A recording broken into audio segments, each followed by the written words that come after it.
$1.2 trilyon para sa militar. Inanunsyo ni Pangulong Donald Trump ng Estados Unidos ang planong itaas sa record na antas sa loob ng 70 taon ang gastusin ng Amerika sa militar. Para bumuo ng hukbong sandatahan na ayon sa kanyang pangarap gaya ng sinabi niya at tiyakin ang kaligtasan ng bansa laban sa lahat ng kaaway.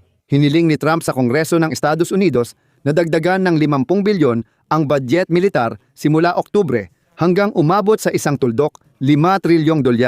Ito ay tunay na makasaysayang record. Tinitiyak ni Trump na nais niyang magtayo ng sistemang pangdepensa laban sa mga misel na gintong kubo, pati gintong hukbong dagat, hukbong himpapawid at iba pa. Ngayong taon, ang budget ng depensa ng Estados Unidos ay mahigit $900 bilyong, pero kung saan kukuha ng dagdag na $600 bilyon ay tanong pa kay Trump. May sagot siya. Sabi niya, kukunin natin ang pera mula sa mga taripa laban sa mga bansang nagnakaw sa Amerika noon. Sinabi rin ni Trump na matagal pang mamumuno ang Estados Unidos sa Venezuela. Anya, akala nyo ba basta dumating kami roon, tapos na? Direkta niyang sinabi na kukunin ng Estados Unidos ang pamumuno sa Venezuela nang matagal at handang sakupin ng Amerika ang Greenland gamit ang militar. Sinabi rin ni Pangulong Emmanuel Macron ng Pransya na tumatalikod na ang Estados Unidos sa Europa, kaya dapat tayong maging handa na ang mga dating kaalyado ay maaaring maging kalaban. Ano ang plano ni Donald Trump? Tara, pag-usapan natin ito ng sabay-sabay. Ako nga pala si Alexi Pechi. Pag-usapan natin ang paksang ito ng magkasama. Pero bago tayo magsimula, hinihiling ko na mag-subscribe kayo sa channel, mag-like, mag-iwan ng kahit anong komento sa episode na ito, at mag-subscribe din kayo sa aking Telegram channel na Pechi News. Makikita ang link sa video description. Doon kami agad nagpo-post ng balita kapag may bagong impormasyon.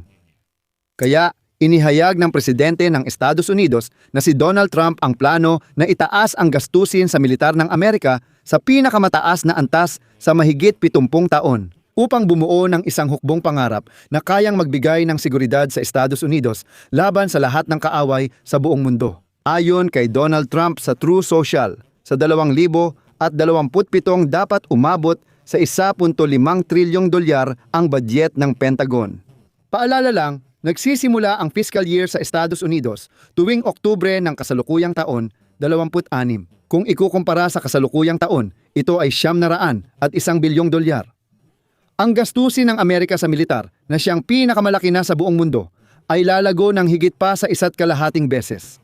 Sabi ni Trump, nagpasya siya matapos ang mahaba at mahirap na negosasyon kasama ang mga senador, kongresista at ministro. At ang bagong pondo para sa militar ay magmumula sa mga taripa na ipinataw laban sa mga bansa na ayon sa kanya ay nagnakaw sa Amerika noon. Oh, heto ang kaunting historikal na konteksto. Huling beses na pinalaki ng Estados Unidos ang budget sa militar ng higit sa 50% ay noong 1951 sa gitna ng digmaan sa Korea, kung saan nagpadala ang Amerika ng daan-daang libong sundalo upang labanan ang mga puwersa ni Kim Il-sung na sinuportahan ng Tsina at Unyong Sobyet.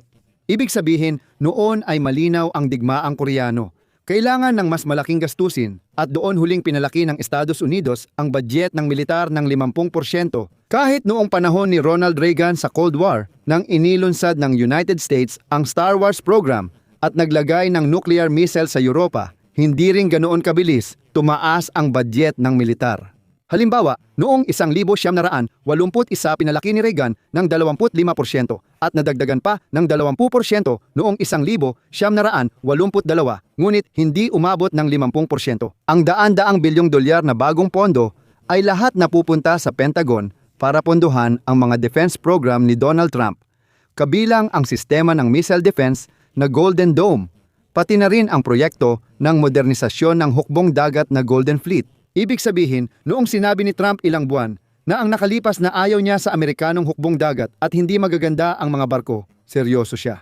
Handa siyang gumastos para sa Golden Fleet at tinatayang $175 bilyong ang halaga ng Golden Dome Project. At ang proyekto ng Golden Fleet ay naglalayong magtayo ng 25 bagong mga barkong pandigma ng klase Trump na magkakaroon ng mga laser, hypersonic na mga missile, at kayang magdala ng mga sandatang nuklear. Oo, huwag tumawa, pero nagpasya si Trump na magkaroon ng mga barkong pandigma na tinatawag na klase Trump. Para maisakatuparan ang plano ni Trump, kailangan ng pag-aproba ng Kongreso, kung saan ang mga Republikano ay may maliit lang na kalamangan. Marami pa rin ang sumusuporta sa ideya ni Trump, kahit may alinlangan dahil sa dagdag na gastos sa militar. Saan pa kukunin ang dagdag na $600 bilyong? Sa ngayon, 3.5% ng gross domestic product ng Estados Unidos ang ginagastos sa depensa. Ayon kay Dom Bacon ng House of Representatives ng Nebraska, kailangan ng hindi bababa sa 4% ng gross domestic product at dagdagan pa ng kalahating porsyento ang gastusin sa depensa. Narito ang sinabi niya, kailangan ito para muling buuin ang ating hukbong dagat, hukbong panghimpapawid, mga intercontinental ballistic missiles, mga bomber, at maalagaan ang ating mga sundalo. Ayon sa kanya, maraming mga Republikano ang pabor sa pangmatagalang pagtaas ng budget sa militar na tatagal ng higit sa 1 taon. Ayon sa Komite para sa Responsableng Federal na Budget, isang independenteng analytical center sa Amerika, mangangailangan ng $5 trilyong hanggang 2,035 ang mga plano ni Trump. Gayunpaman, hindi sapat ang mga taripa para matakpan ang lahat ng gastusin. Sa kasalukuyang taon ng pananalapi, nagdala ito ng $288 bilyong sa budget, na kaunti lang na mas mataas sa kalahati ng halagang kailangan ni Donald Trump. Pero iba ang tanong dito, ano nga ba ang binabalak ni Trump? Sa tingin ko, may ibang layunin si Trump. Sa isang panayam sa pahayagang New York Times, sinabi ng Presidente ng Amerika na kayang kontrolin ng Amerika ang Venezuela sa loob ng maraming taon. Binigyang diin ng Presidente ng Amerika na nagsusumikap silang muling buuin ang Venezuela sa paraang kapaki-pakinabang para sa kanila. Gagamitin namin ang langis at kukunin namin ito. Binababa namin ang presyo ng langis at magbibigay kami ng pera sa Venezuela na talagang kailangan nila. Ayon kay Trump, ang kanyang administrasyon ay palaging nakikipag-ugnayan kay Delcy Rodriguez, pansamantalang presidente at dating vice-presidente ng Venezuela, at binigyang diin na si Marco Rubio, kalihim ng Estado ng Amerika, ay laging kausap ito. At sa totoo lang mga kaibigan, irerekomenda ko sa inyo na panoorin ang aking nakaraang episode kung saan ibinahagi ko ang kwento tungkol kay Delcy Rodriguez at ang kanyang kapatid na si Jorge Rodriguez. Noong hawak pa ng Modor ang kapangyarihan, nagsagawa sila ng lihim na negosasyon sa mga Amerikano at sila rin ang nagtulak kay Nigala sa Modoro at tumulong sa Amerika na mahuli ang presidente ng Venezuela. At ngayon, ang pamilya Rodriguez ay hawak na ang kapangyarihan sa tulong ng mga Amerikano. Balikan natin ang panayam ni Donald Trump sa New York Times. Naganap ito sa gitna ng dumaraming mga tanong kung paano pamumunuan ng Estados Unidos ang bansang South America matapos hulihin at kasuhan ang dating leader ng bansa na si Nicolay Maduro. Lalo nang binibigyang diin ni Trump ang papel ng langis sa pagsakop ng Estados Unidos sa bansa. At inanunsyo niya noong nakaraang linggo na magpoproseso ang Venezuela ng 30 hanggang 50 milyong bariles ng langis. Mukhang pinili ni Trump ang hybrid na paraan, maingat, hindi direkta, para i-aneksyon ang bansa. Ibig sabihin, walang tuwirang aneksyon o okupasyon. Pero sa totoo lang, nandoon ang mga tauhan ng mga Amerikano na direktang nakikipagtulungan sa kanila. May tanong din kung ano ang epekto ng mga aksyon ng Estados Unidos sa Venezuela para sa ibang bansa sa Latin America. Nagdulot ng pagkalito si Trump noong linggo nang sabihin niya sa mga mamamahayag na ang operasyon ng Estados Unidos sa Colombia ay mukhang ayos lang at ang Cuba ay malapit nang bumagsak.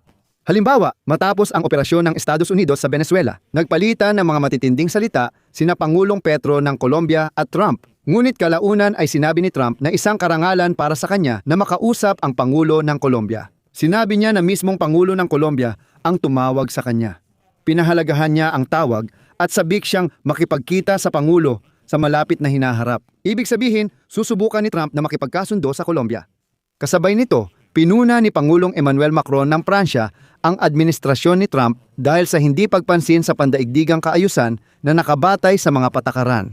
Pagkatapos mapatalsik si Pangulong Nicolas Maduro ng Venezuela at bumalik ang banta ng aneksasyon sa Greenland. Ayon kay Macron, lumalayo na ang Estados Unidos sa mga kaalyado nito. Estados Unidos, isa itong matatag na kapangyarihan na unti-unting lumalayo sa ilan sa mga kaalyado nito at kumakawala sa mga internasyonal na patakaran na dati nitong itinaguyod at isinulong. Diretsahang sinabi ni Macron na sinusubukan ni Trump na hatiin ang mundo sa mga zona ng impluensya kung saan nangingibabaw ang Estados Unidos sa kanlurang hemispero ayon sa tinatawag na doktrinang Don R.O.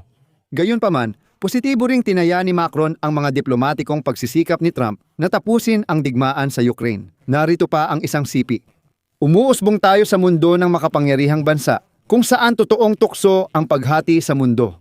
Ang mga nangyari nitong mga nakaraang buwan at minsan nitong mga nakaraang araw ay hindi nagpapababa sa pagtatayang ito. Pero pagkatapos, si Macron ay naghahayag pa rin at ito ang kanyang sinabi. Araw-araw, nagtatanong ang mga tao kung masakop ang Greenland o kung may bantabang maging ika-51 estado ng Estados Unidos ang Canada. Alam mo, habang tumataas ang budget militar ng mga Amerikano, lalo itong nagmumukhang totoo. Hindi binanggit ng Pangulo ng Pransya ang Venezuela, ngunit ang sitwasyon sa Caracas at Greenland ay pangunahing problema para sa Paris. Na tumutulong bumuo ng tugon ng Europa sa mga banta ni Trump laban sa sariling pamahalaang teritoryo ng Denmark. Sinabi ni Macron na dapat tumugon ang Europa sa pamamagitan ng pagtanggi sa tinawag niyang bagong kolonyalismo at sa patuloy na pamumuhunan sa estratehikong autonomiya ng Europa. At dito, paalala ko lang, matagal ko na itong sinasabi. Matagal nang ipinangangaral ng Pangulong Frances na dapat bawasan ng Europa ang pagdepende nito sa Estados Unidos at China ng pantay. Ngunit ang kamakailang panawagang ito ay nanganganib na hindi paniwalaan ng iba pang mga kasosyong Europeo na nababahala sa kahinaan ni Macron mismo sa loob ng Pransya. Gayunpaman, sinabi ni Macron na kailangang protektahan ng Europa ang kanilang mga hangganan sa pamamagitan ng mga kasunduang pangkalakalan na may mas mahigpit na mga probisyon para sa proteksyon.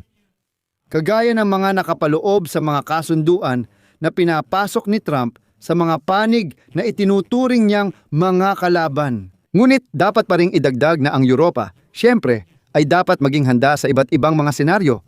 Ngunit sa tingin ko, hindi naman Europa ang layunin ni Trump. Kamakailan, binatikos ni Trump ang NATO, ngunit ngayon lang niya hayagang sinabi na hindi lalabas ang Estados Unidos sa alyansa. At agad niyang idinagdag na natatakot ang Russia at China sa NATO dahil sa presensya ng Amerika doon. At dapat ay ganun pa rin sa hinaharap. Kaya naman, mas mukhang pinili ni Trump na pabilisin ang arms race, kung saan hindi magwawagi ang China o Russia tulad ng nangyari sa Soviet Union noon. Sa tingin ko, eksaktong ganun din ang sinusubukan gawin ngayon ni Donald Trump sa mga Ruso at Chino. Dito ko natatapusin muna. Ilagay ang inyong opinyon at mga konklusyon sa mga komento sa ilalim ng episode na ito, mag-subscribe sa channel, pindutin ang kampanilya at huwag kalimutang mag-like kung naging interesante at kapaki-pakinabang sa inyo ang episode na ito. Maaari ninyong suportahan ang channel na ito sa YouTube sa pamamagitan ng pinansyal na tulong gamit ang kahit anong donasyon na site sa pamamagitan ng QR code na nasa inyong mga screen o sa mga link. Sa video description, nakalagay na suportahan ang channel ni Alexi Pichi. Pumili ng format na komportable sa inyo. Magpapasalamat ako sa kahit anong suporta mula sa inyo. Hanggang dito na lang. Ingatan ninyo ang inyong sarili. Paalam sa lahat.